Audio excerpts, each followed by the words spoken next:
Assalamu alaikum, dear students.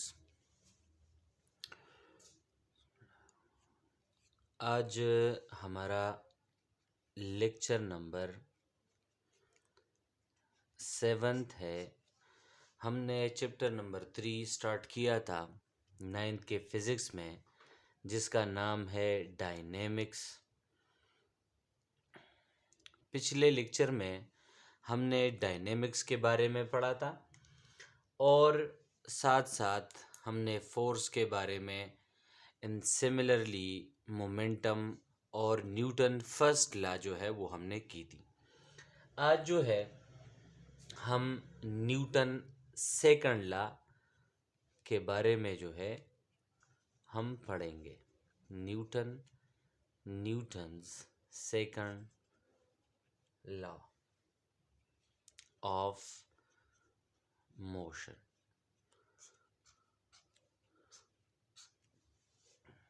Newton second law of motion जो है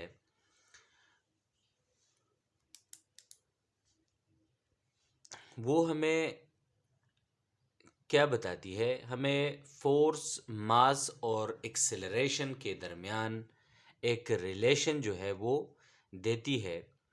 पहले हम स्टेटमेंट लिखते हैं न्यूटन सेकंड लॉ का, जो कि है if force is applied on a body, it produce acceleration in that body.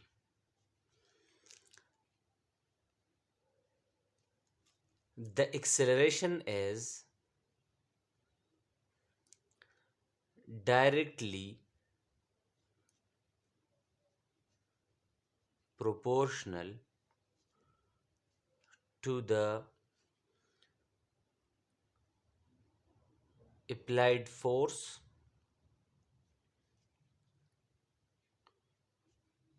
and inversely proportional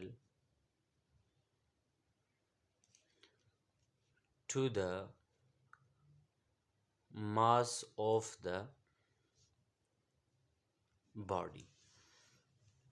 यानी अगर एक बॉडी है और उस पर फोर्स अप्लाई हो जाए तो ये जो है ये फोर्स इस बॉडी में एक्सेलरेशन जो है वो प्रोड्यूस करती है और ये एक्सेलरेशन इस अप्लाइड फोर्स के साथ डायरेक्टली रिलेटेड है।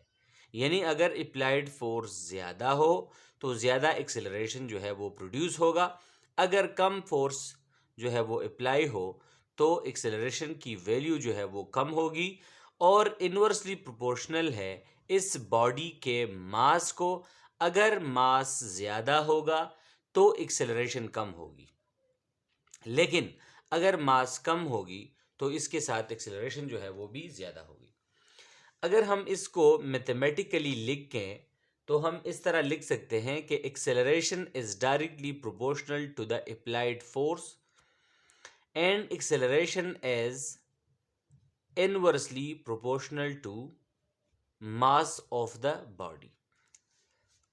अब ये जो साइड है यानी लेफ्ट हैंड साइड पे सेम क्वांटिटी है, इसलिए हम इसको कंबाइन अगर कर ले तो ये हम इस तरह लिख सकते हैं।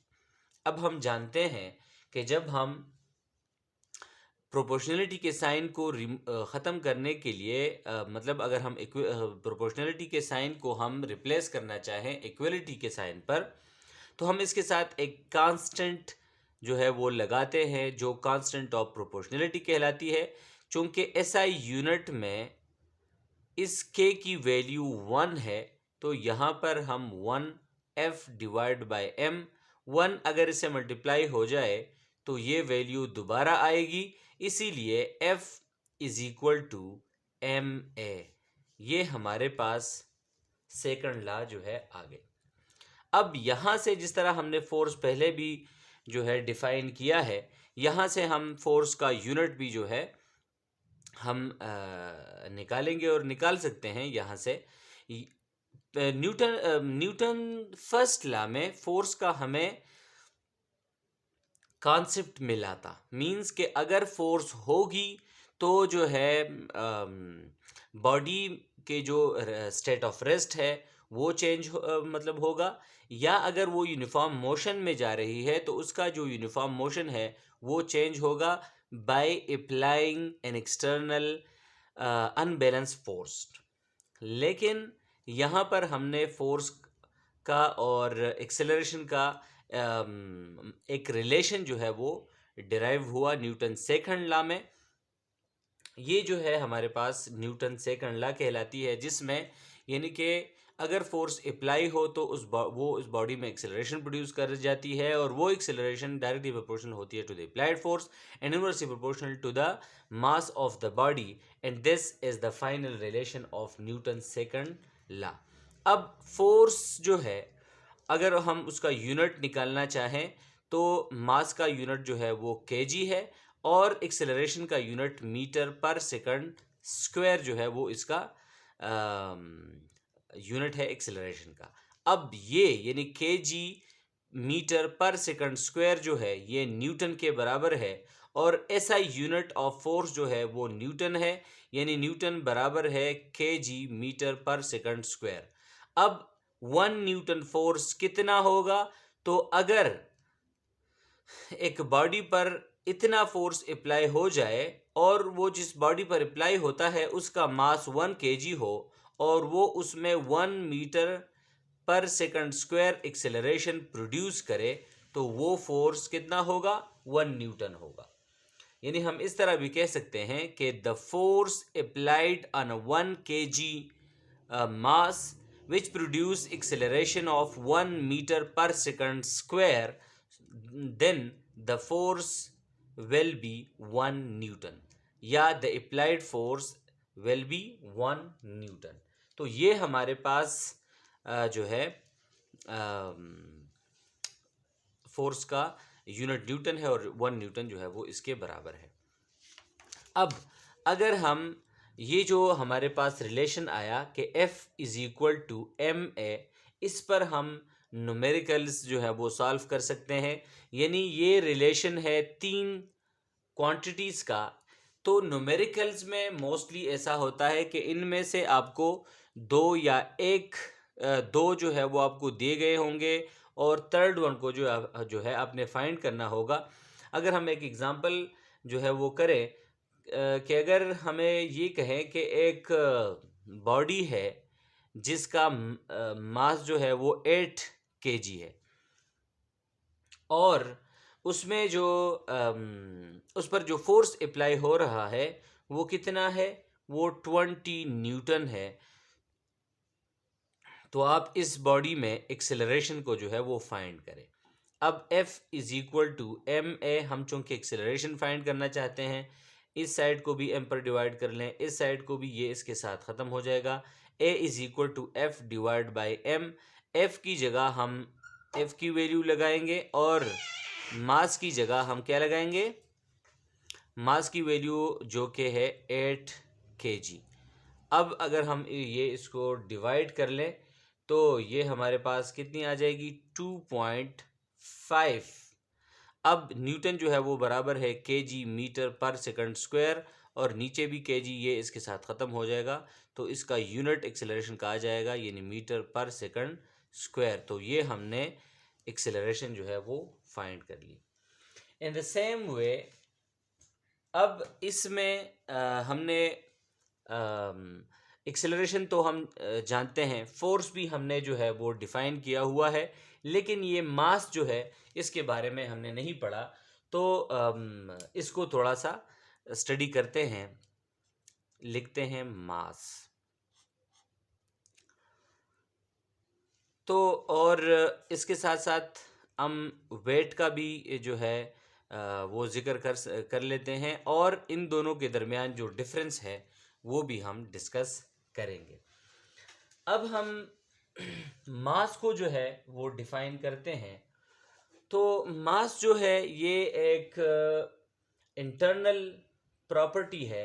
इसको अगर हम डिफाइन करना चाहें तो डिफरेंट जो है वो मेथड से हम जो है फाइंड कर सकते हैं। अब इसका जो कॉन्सेप्ट है वो न्यूटन सेकंड लॉ से ही आया है मास का। यानी अगर हम ये कहें कि हमारे पास टू बॉडीज़ हैं और उस पर सेम एक्सेलरेशन जो है वो प्रोड्यूस होता है, सेम फोर्स जो है वो अप्लाई हो रहा है, तो आया इन दो डिफरेंट बॉडीज़ में, यानी अगर एक बॉडी ये है और एक बॉडी ये है और इस पर सेम फोर्स अप्लाई हो रहा है, तो आया इन दो बॉडीज़ में जो एक्सेलरेशन प्रोड्यूस होगी, आया वो एक्सेलरेशन सेम होगी या डिफरेंट होगी।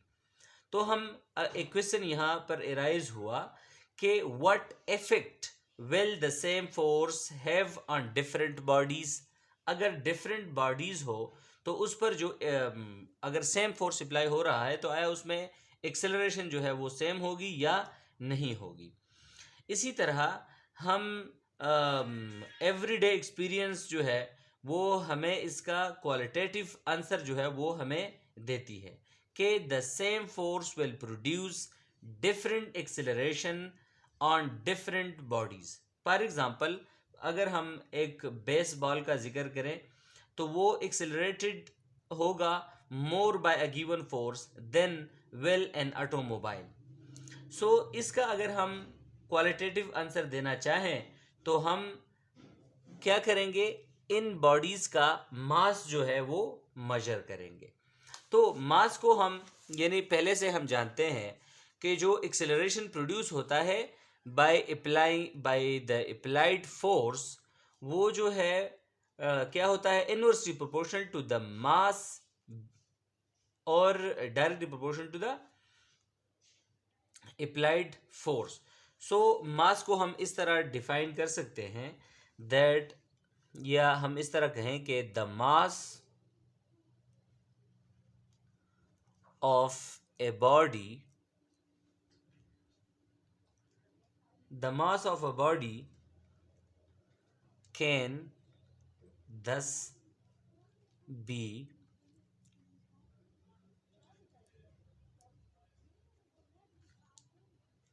regarded as a quantitative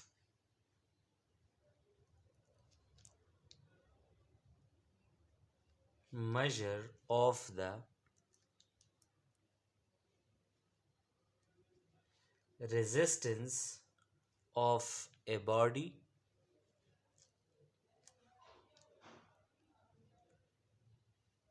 to acceleration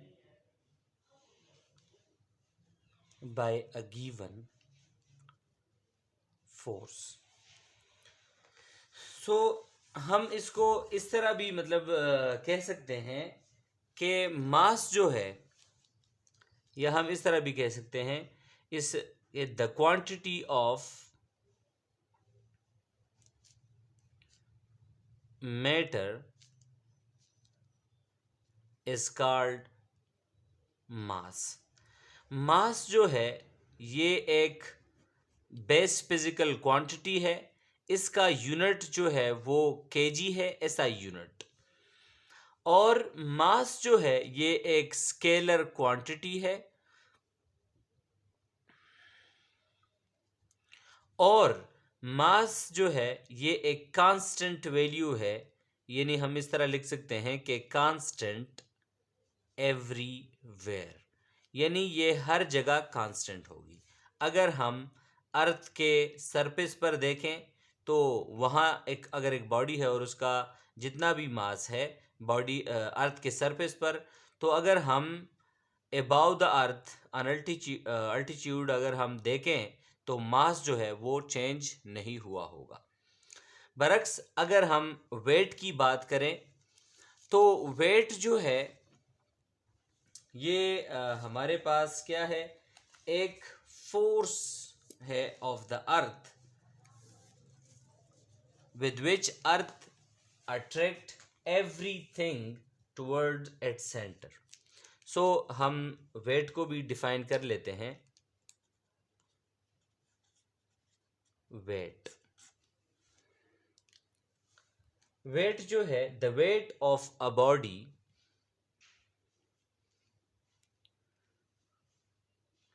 the weight of a body on the earth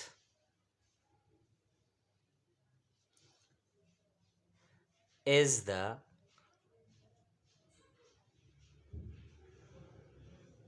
gravitational force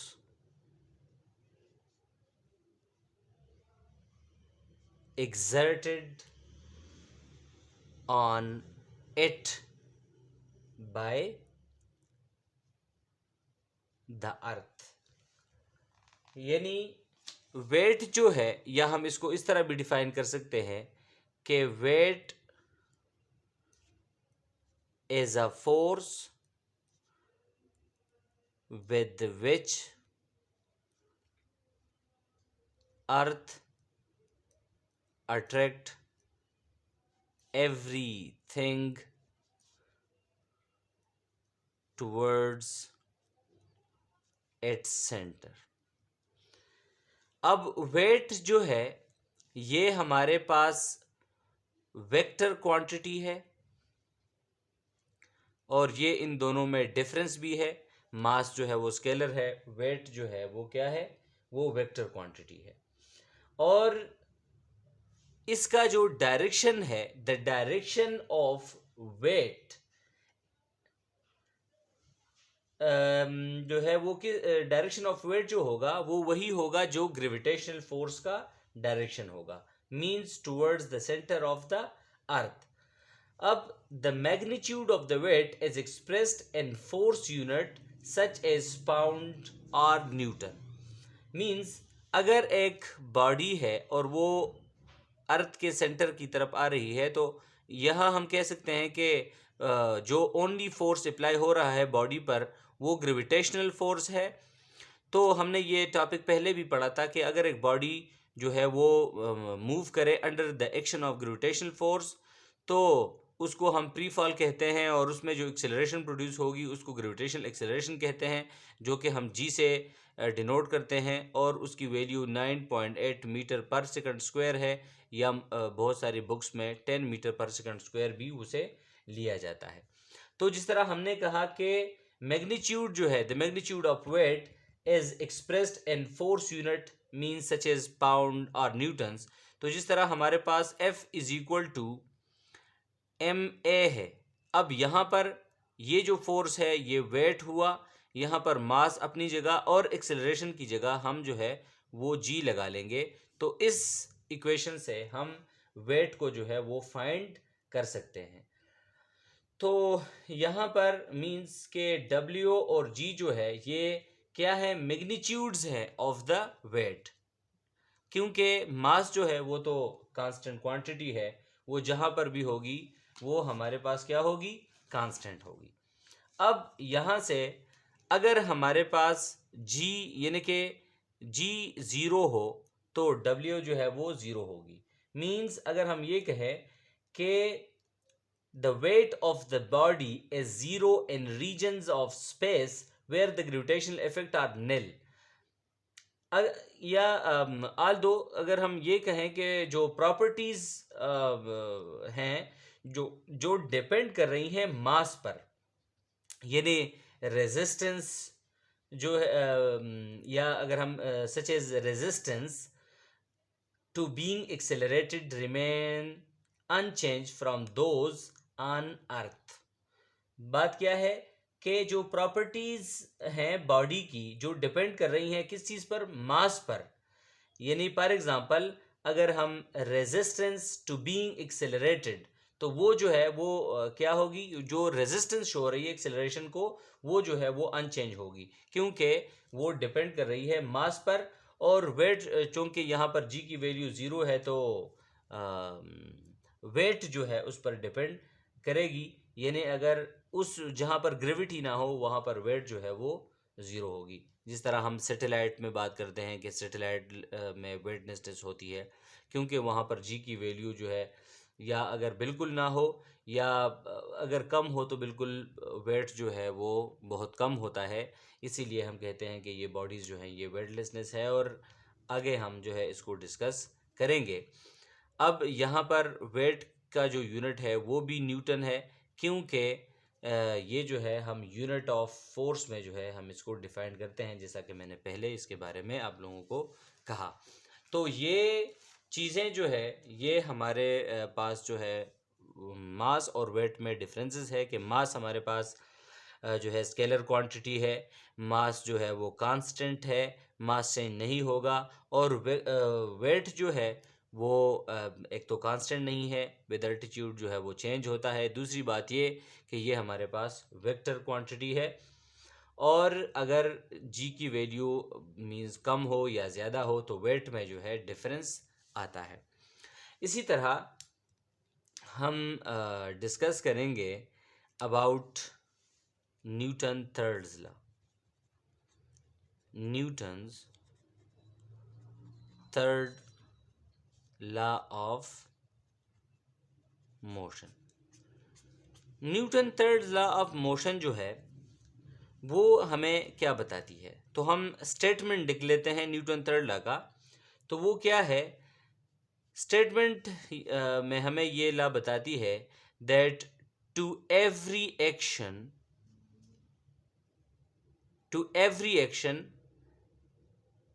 there is an opposite and equal reaction. Means अगर ये एक बॉडी है ए और ये एक बॉडी है बी, तो अगर ए बॉडी फोर्स अप्लाई करे on B means F A B, so the body B will also apply force on body A, which is FBA, and FAB is equal to FBA in magnitude, but the direction will be opposite from what, from AB. सो इसके different example अगर हम ले सकते हैं। For example हमारे पास एक table हो और उस पर एक बुक जो है वो पड़ा है। So the weight of the body, अब यहाँ पर जो बुक है उसका वेट जो है वो डाउनवर्ड एक्शन कर रहा है और इस पर जो टेंशन है वो अपवर्ड जो है वो अप्लाई हो रहा है। तो इसका ये जो है हमारे पास क्या है, रिएक्शन है। अब इस चीज़ों की में हम कुछ कन्फ्यूजन का अक्सर बच्चे जो है वो शिकार हो जाते हैं कि ये फोर्स जो है यानी ये इसके साथ कैंसिल होता है, या अगर मतलब कि अगर अपोजिट डायरेक्शन है तो ये तो होना चाहिए, जिस तरह फॉर एग्जांपल -2 हो और +2 हो तो उससे तो ज़ीरो आता है। लेकिन इस तरह नहीं है, क्योंकि इस लॉ में कुछ शराइत हैं जो कि हम यहाँ पर बताएंगे, और वो ये है कि फोर्स जो है वो अप्लाई हो रहा है ऑन डिफरेंट बॉडीज। एक्शन जो है वो जिस बॉडीज के दरमियान है, रिएक्शन उन बॉडीज के दरमियान नहीं है। मींस अगर एक बॉल जो है वो दीवार पर हम फेंक लें तो ये जो कनेक्शन है ये बॉल और हमारे हाथ के दरमियान है, और वापस जो रिएक्शन है वो वॉल और बॉल के दरमियान है। तो ये force action and reaction, action और रिएक्शन जो है वो acts on different bodies, that's why it never cancel each other. ये एक दूसरे को जो है वो कैंसल नहीं करती। यानी कि ये बात हमारी जहन में जो है वो क्लियर होनी चाहिए। अब मैग्नीट्यूड तो सेम है लेकिन डायरेक्शन जो है वो अपोजिट है।